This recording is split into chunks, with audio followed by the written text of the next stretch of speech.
Assalamualaikum warahmatullahi wabarakatuh. Perkenalkan, nama saya M. Abdal Al-Fahri dengan NIM 03011382025132, mahasiswa Teknik Sipil Universitas Sriwijaya kelas B Kampus Palembang. Di sini saya akan menyampaikan materi tentang Pancasila sebagai sistem etika dan sistem filsafat. Pancasila sebagai sistem etika dan sistem filsafat. Pengertian Pancasila sebagai sistem etika. Etika adalah suatu ilmu yang membahas tentang bagaimana dan mengapa kita mengikuti suatu ajaran moral tertentu, atau bagaimana kita harus mengambil sikap yang bertanggung jawab berhadapan dengan berbagai ajaran moral. Istilah lain dari kata etika secara etimologis, etika berasal dari bahasa Yunani, ethos, yang artinya watak kesusilaan atau adat. Istilah ini identik dengan moral yang berasal dari bahasa Latin, mos yang jamaknya mores, yang juga berarti adat atau cara hidup.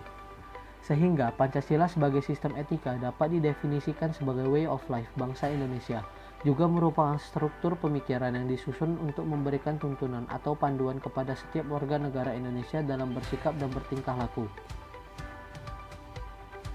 Aliran-aliran besar etika. 1. Etika deontologi. Etika deontologi memandang bahwa tindakan dinilai baik atau buruk berdasarkan apakah tindakan itu sesuai atau tidak dengan kewajiban. Etika deontologi tidak mempersoalkan akibat dari tindakan tersebut, baik atau buruk. 2. Etika teleologi.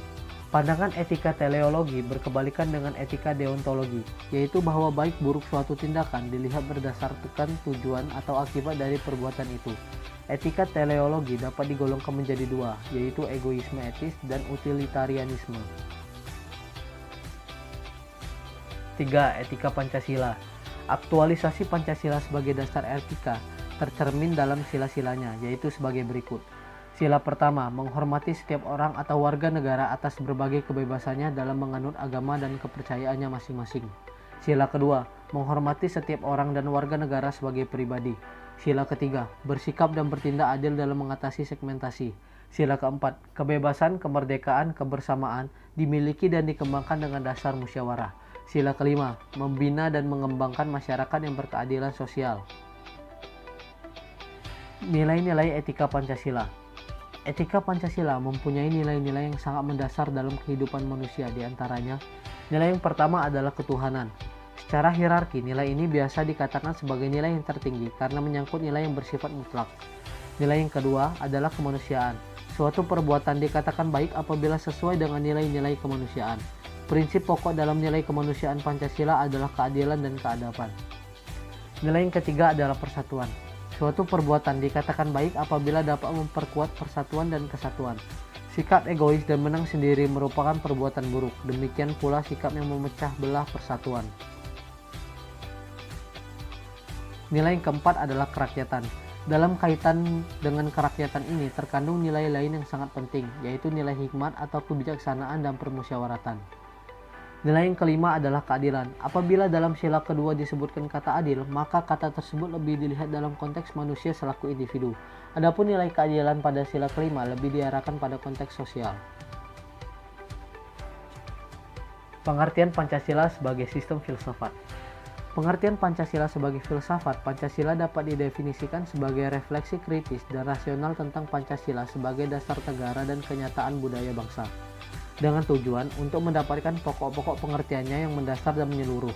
Pancasila dikatakan sebagai filsafat karena Pancasila merupakan hasil permenungan jiwa yang mendalam yang dilakukan oleh the founding fathers Indonesia yang dituangkan dalam suatu sistem.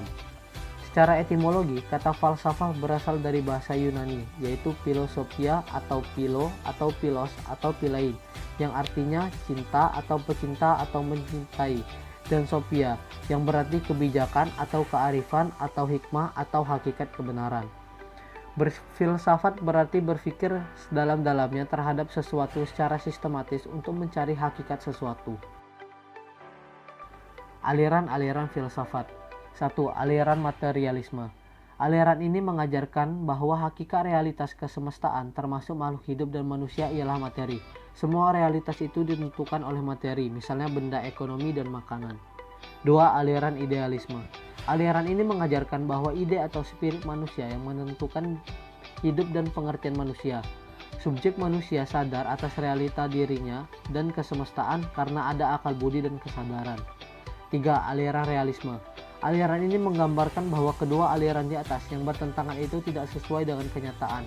Realitas itu adalah paduan benda, material dan jasmania dengan yang non-materi, spiritual, jiwa dan rohania. Jadi realisme merupakan sintetis antara jasmania dan rohania, materi dengan non-materi. Nilai-nilai Pancasila berwujud dan bersifat filsafat. Ketuhanan yang Maha Esa. Nilai-nilainya meliputi dan menjiwai keempat sila lainnya. Dalam sila ini terkandung nilai bahwa negara yang didirikan sebagai tujuan manusia sebagai makhluk Tuhan yang Maha Esa. 2. Kemanusiaan yang adil dan beradab. Sila ini secara sistematis didasari dan dijiwai oleh sila ketuhanan yang Maha Esa, serta mendasari dan menjiwai ketiga sila berikutnya. Dalam sila kemanusiaan terkandung nilai-nilai bahwa negara harus menjunjung tinggi harkat dan martabat manusia sebagai makhluk yang beradab. 3. Persatuan Indonesia. Nilai yang terkandung dalam sila Persatuan Indonesia tidak dapat dipisahkan dengan keempat sila lainnya karena seluruh sila merupakan suatu kesatuan yang bersifat sistematis. Di dalam Persatuan Indonesia terkandung nilai bahwa negara adalah penjelmaan sifat kodrat manusia atau sebagai makhluk individu dan makhluk sosial.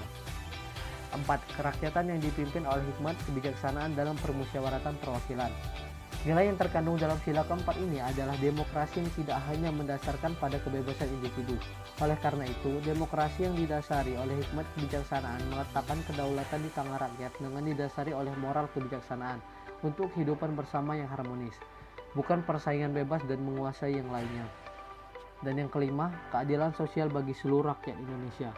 Hal ini mengandung arti bahwa negara Indonesia merupakan suatu negara yang bertujuan untuk mewujudkan suatu kesejahteraan untuk seluruh warganya, untuk seluruh rakyatnya. Sekian penyampaian materi dari saya. Wassalamualaikum warahmatullahi wabarakatuh.